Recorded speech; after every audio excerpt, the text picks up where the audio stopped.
9월 10일 성경 읽기 시간입니다. 우리 오늘은 에스겔 43장에서 45장, 에스겔 43장에서 45장에 있는 말씀을 읽겠습니다. 43장. 그 뒤에 그가 나를 데리고 동쪽으로 난 문으로 갔다. 그런데 놀랍게도 이스라엘 하나님의 영광이 동쪽에서부터 오는데 그의 음성은 많은 물이 흐르는 소리와도 같고 땅은 그의 영광의 광채로 환해졌다. 그 모습이 내가 본 환상, 곧 주님께서 예루살렘 도성을 멸하러 오셨을 때의 본 모습과 같았으며 또 내가 그말 강가에서 본 모습과도 같았다. 그래서 내가 얼굴을 땅에 대고 엎드렸다.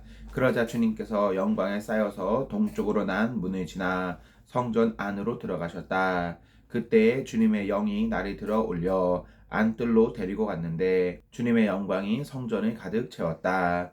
그 사람이 내 곁에 서 있는데 나는 성전에서 들려오는 소리를 들었다. 나는 말하는 소리를 들었다. 사람아, 이곳은 내 보좌가 있는 곳, 내가 발을 딛는 곳, 내가 여기 이스라엘 자손과 더불어 영원히 살 것이다. 그래서 이스라엘 자손이 내 거룩한 이름을 다시는 더럽히지 못할 것이다. 백성이나 왕들이 음란을 피우거나 죽은 왕들의 시체를 근처에 묻어서 내 거룩한 이름을 더럽히는 일이 다시는 없을 것이다. 그들이 왕궁의 문지방을 내 성전의 문지방과 나란히 만들고 그들의 문설주를 내 성전의 문설주와 나란히 세워놓아 나와 왕들 사이에는 벽 하나밖에 없도록 만들었다. 그들이 저지른 역겨운 이들로 내 거룩한 이름을 더럽혀 놓았기 때문에 내가 내 분노로 그들을 멸망시켰다. 그러나 이제 그들은 음란한 행실을 멀리하고 시체들을 내 앞에서 치워버려야 할 것이다. 그러면 내가 그들과 더불어 영원히 살겠다. 너 사람아, 너는 이스라엘 족속에게 이 성전을 설명해 주어서 그들이 자기들의 온갖 죄악을 부끄럽게 여기게 하고 성전 모양을 측량해 보게 하여라. 그들이 저지른 모든 일을 스스로 부끄러워하거든. 너는 이 성전의 설계를 그들에게 가르쳐 주어라. 성전의 배치도, 성전의 출입구, 이 성전의 건축 양식 등 모든 규례와 법도와 모든 율례를 그들에게 알려주고 그들이 보는 앞에서 글로 써 주어서 그들이 이 성전의 건축 설계의 법도와 규례를 지키고 행하게 하여라. 성전의 법은 이러하다. 성전을 자리 잡고 있는 산 꼭대기 성전터 주변은 가장 거룩한 곳이어야 한다. 이것이 성전의 법이다. 자로 잰 제단의 크기는 다음과 같다. 한 자는 팔꿈치에서부터 손가락 끝이다. 손바닥 너비만큼 더한 것이다. 제단 밑받침의 높이는 한 자이고 그 사방 가장자리의 너비도 한 자이다. 그 가에는 빙 돌아가며 높이가 한 뼘 되는 턱이 있는데 이것이 제단의 밑받침이다. 이 땅바닥에 있는 밑받침의 표면에서 아래층의 높이는 두 자요 너비는 한 자이다. 이 아래층의 표면에서 이 층의 높이는 넉 자요 너비는 한 자이다. 그 제단 화덕의 높이는 넉 자요 화덕의 네 모서리에는 뿔이 4개 솟아있다. 그 제단 화덕은 길이가 12자요 너비도 12자여서 사면으로 네모가 반듯하다. 그 화덕의 받침인 아래층의 길이와 너비는 10넉자로서 사면으로 네모가 반듯하다. 그 받침을 빙 두른 턱의 너비는 반자이고 그 가장자리의 너비는 한 자이다. 제단의 계단들은 동쪽으로 나 있다. 그가 나에게 또 말씀하셨다. 사람아, 나 주 하나님이 말한다. 번제물을 바치고 피를 뿌리 제단을 만들 때에 지킬 번제단의 규례는 이러하다. 나 주 하나님의 말이다. 너는 사독의 자손 가운데서 나를 섬기려고 나에게 가까이 나오는 레위 지파의 제사장들에게 어린 수송아지 한 마리를 주어서 속죄 제물로 삼게 하여라. 그리고 너는 그 피를 가져다가 제단의 네 뿔과 아래층의 네 귀퉁이와 사방의 가장자리에 발라서 속죄하여 제단을 정결하게 하고 또 속죄 제물로 바친 수송아지를 가지고 가서 성소 바깥 성전에 지정된 곳에서 그것을 태워라. 이튿날에는 내가 흠없는 수점소 한 마리를 속죄 제물로 바쳐서 수송아지의 제물로 제단을 정결하게 한 것처럼 그 제단을 정결하게 하여라. 내가 정결하게 하기를 마친 다음에는 흠없는 수송아지 한 마리와 양떼 가운데서 흠없는 순양 한 마리를 바쳐라. 내가 그것들을 주 앞에 바칠 때에는 제사장들이 그 짐승들 위에 소금을 뿌려서 나 주에게 번제물로 바치게 하여라. 너는 이래 동안 매일 염소 한 마리를 속죄제물로 마련하여 놓고 어린 수송아지 한 마리와 양떼 가운데서 순양 한 마리를 흠없는 것으로 마련하여 놓고 이래 동안 제단의 부정을 벗기는 속죄제를 드려서 제단을 정결하게 하며 봉헌하도록 하여라. 이 모든 날이 다 찬 뒤에는 여드렛 날 이후부터는 제사장들이 그 제단 위에 너희의 번제와 감사제를 드리게 하여라. 그러면 내가 너희를 기쁘게 받아들이겠다. 나 주 하나님의 말이다. 44장. 또 그가 나를 동쪽으로 난 성소의 바깥 문으로 다시 데리고 가셨는데 그 문은 잠겨 있었다.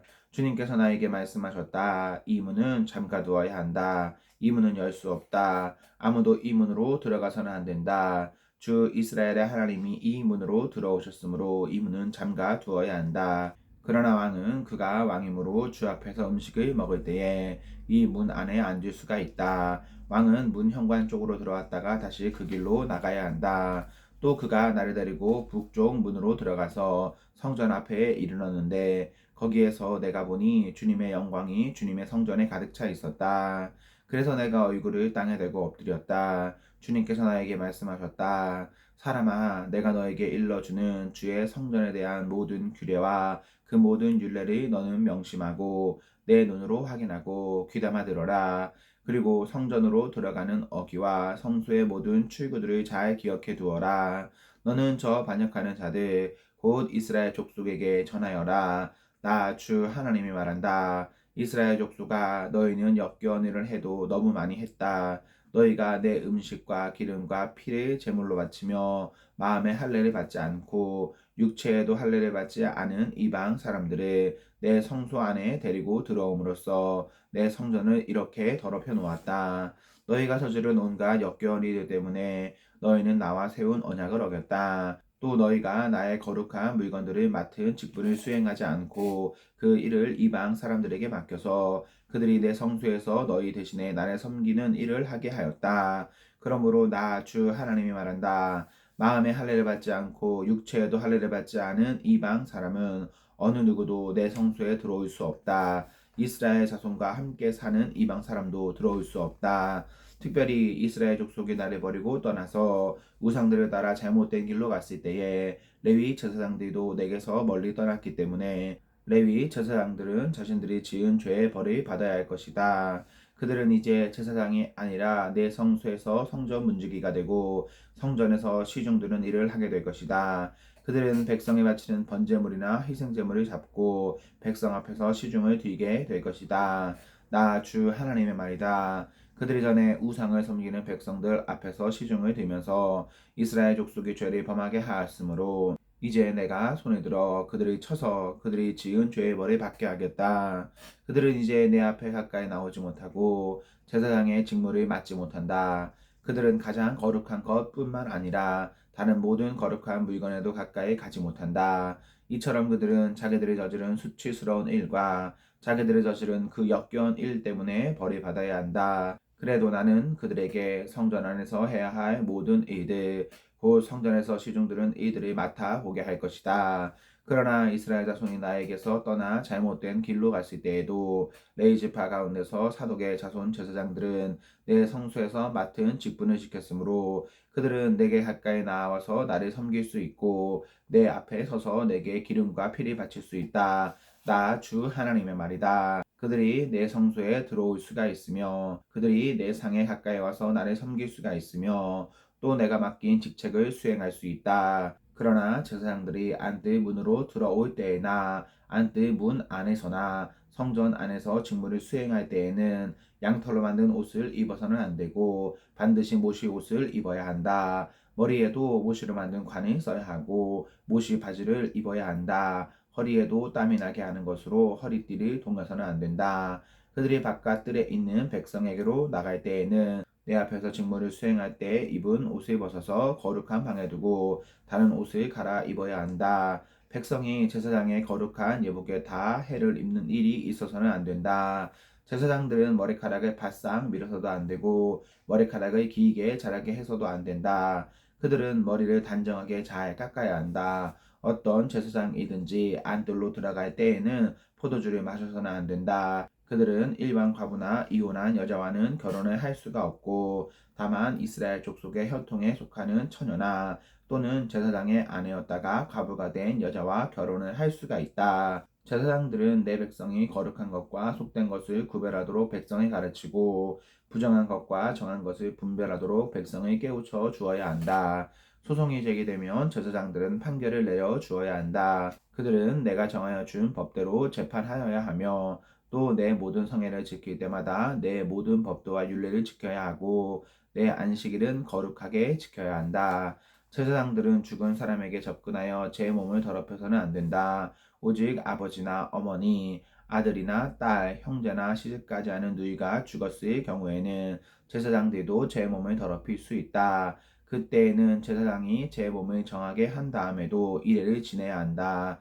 그런 다음에 성소에서 직무를 수행하려고 안뜰에 들어갈 때에는 자신의 몫으로 속죄제를 드려야 한다. 나 주 하나님의 말이다. 제사장들에게도 유산이 있다. 내가 바로 그들의 유산이다. 이스라엘에서는 그들에게 아무 산업도 주지 말아라. 내가 바로 그들의 산업이다. 그들은 곡식 제사와 속죄제와 속건제로 바친 제물을 먹을 것이며 이스라엘에서 구별하여 바친 모든 예물이 제사장들의 차지가 될 것이다. 온갖 종류의 첫 열매 가운데서도 가장 좋은 것과 너희가 들어 바친 온갖 제물은 다 제사장들의 몫으로 돌리고 또 너희는 첫 밀가루를 제사장에게 주어서 제사장으로 말미암아 너희 집안에 복을 내리게 하여라. 제사장들은 새나 짐승들 가운데서 저절로 죽었거나 찢겨서 죽은 것을 먹어서는 안 된다. 45장 너희가 제비를 뽑아 땅을 나누어 유산을 삼을 때에 한 구역을 거룩한 땅으로 삼아 주께 예물을 바쳐야 한다. 그 땅의 길이는 2만 5천 자요 너비는 2만 자가 되어야 한다. 이 구역 전체는 사방으로 어디나 거룩하다. 그 한가운데 성소로 배정된 땅은 길이가 500자요 너비도 500자로서 사방으로 네모 반듯하여야 하고 그 둘레에는 사방으로 너비가 50자인 빈터를 두어야 한다. 재어놓은 전체 구역의 한가운데 너희는 길이가 2만 5천 자요 너비가 1만 자 되는 땅을 재어놓고 그 한가운데는 성소 곧 가장 거룩한 곳이 되게 하여라. 이곳은 그 땅에서 거룩한 구역이다. 이 땅은 성소에서 직무를 수행하는 제사장들의 몫이 될 것이다. 그들은 직무를 수행하려고 주께 가까이 나아가는 사람들이다. 그곳은 그들이 집 지을 자리와 성소를 앉힐 거룩한 구역이 될 것이다. 길이가 2만 5천 자요 너비가 1만 자 되는 나머지 땅을 성전에서 수중드는 레위 사람들에게 재산으로 나누어 주어서 그 안에 성읍을 세우게 하여라. 너희는 거룩하게 구별하여 제물로 바친 구역 옆에 너비가 5천 자요 길이가 2만 5천 자인 땅을 그 성읍의 재산으로 지정하여라. 그 땅은 이스라엘 사람 전체의 몫이 될 것이다. 거룩하게 구별하여 예물로 바친 땅과 그 성읍의 소유지 양쪽으로 펼쳐진 구역은 왕의 몫이다. 이 구역은 서쪽으로 서쪽의 해안선까지이고 동쪽으로 동쪽의 국경선에 이르기까지이다. 그 길이는 서쪽의 경계선에서 동쪽의 경계선에 이르기까지 들의 구역과 같아야 한다. 이 땅이 이스라엘에서 왕이 차지할 땅이 될 것이다. 그러면 내가 세운 왕들이 더 이상 땅 때문에 내 백성을 탄압하지 않을 것이며 이스라엘 족속에게도 그들의 각 지파에 따라서 땅을 차지하게 할 것이다. 나 주 하나님의 말한다. 너희 이스라엘의 통치자들아 이제는 그만하여라. 폭행과 탄압을 그치고 공평과 공의를 실행하여라. 내 백성 착취하는 일을 멈추어라. 나 주 하나님의 말이다. 너희는 정확한 저울과 정확한 에바와 정확한 밭을 써라. 에바와 밭은 용량이 같아야 한다. 한 밭은 호멜의 10분의 1을 담고 한 에바도 호멜의 10분의 1을 담도록 하여야 한다. 호멜을 표준으로 삼고 에바와 밭을 사용해야 한다. 너희는 한 세겔이 20게라가 되게 하고 20세겔짜리와 25세겔짜리와 15세겔짜리를 합하여 한 마네가 되게 해야 한다. 너희가 마땅히 거룩하게 구별하여 바칠 제물들은 다음과 같다. 밀은 한 홈에 수학의 6분의 1 에바를 바치고 보류도 한 홈에 수학의 6분의 1 에바를 바쳐야 한다. 기름에 대한 규례를 말하면 기름은 한 고루 수학의 10분의 1 밭을 바쳐야 한다. 한 고루가 한 호벨 또는 열 밭과 같은 것은 열 밭이 한 호멜이기 때문이다. 이스라엘의 물이 넉넉한 초장에서 양떼의 수가 200마리가 될 때마다 백성은 어린 양을 한 마리씩 바쳐서 그들을 속죄하는 곡식제물과 번제물과 화목제물로 삼도록 하여야 한다. 나 주 하나님의 말이다. 거룩하게 구별하여 바치는 이 제물은 이스라엘의 백성 전체가 이스라엘 왕에게 넘겨주어야 한다. 왕은 절기와 월삭과 안식일과 이스라엘 족속의 모든 성회 때마다 번제물과 곡식제물과 부어드리는 제물을 공급할 책임을 진다. 그는 속죄제물과 곡식제물과 번제물과 화목제물을 공급하여 이스라엘 족속이 속죄를 받도록 해야 한다. 나 주 하나님이 말한다. 너는 첫째 달 초하루에 언제나 솥대 가운데서 흠없는 수송아지 한 마리를 골라다가 성소를 정결하게 하여라. 제사장은 그 속죄제물의 피를 받아다가 성전의 문설주들과 제단 아래층의 네 모서리와 안뜰의 문에 문설주에 발라라. 너는 그달 초1의 날에도 고의가 아닌 사람이나 알지 못해서 범죄한 사람을 속죄할 때에 그와 같이 하여라. 이렇게 성전을 속죄하여라. 첫째 달 나흔 날에는 너희가 유월절을 지켜라. 이 절기에는 이래 동안 누룩을 넣지 않은 빵을 먹어야 한다. 그날 왕은 자기 자신과 이 땅의 모든 백성을 위하여 송아지 한 마리를 속죄제물로 바쳐야 한다. 그는 이 절기를 지내는 이래 동안 주님께 바칠 번제물을 마련해야 하는데 이래 동안 날마다 흠없는 수송아지 7마리와 수장 7마리를 번제물로 바치고 수염소 한 마리를 날마다 속죄제물로 바쳐야 한다. 곡식제물을 함께 갖추어서 바쳐야 하는데 수송아지 한 마리에는 밀가루 한 에바이고 수장 한 마리에도 밀가루 한 에바이고 또 밀가루 한 에바마다 기름 한 흰씩을 바쳐야 한다. 그는 일곱째 달 보름에 시작되는 초막절에도 이래 동안 똑같이 하여 속죄제물과 번제물과 곡식제물과 기름을 바쳐야 한다. 아멘, 아멘. 네, 우리 오늘 말씀을 모두 읽었습니다. 우리 오늘 하루도 하나님과 사랑 앞에서 행복하십시오. 성령 충만하십시오. 안녕.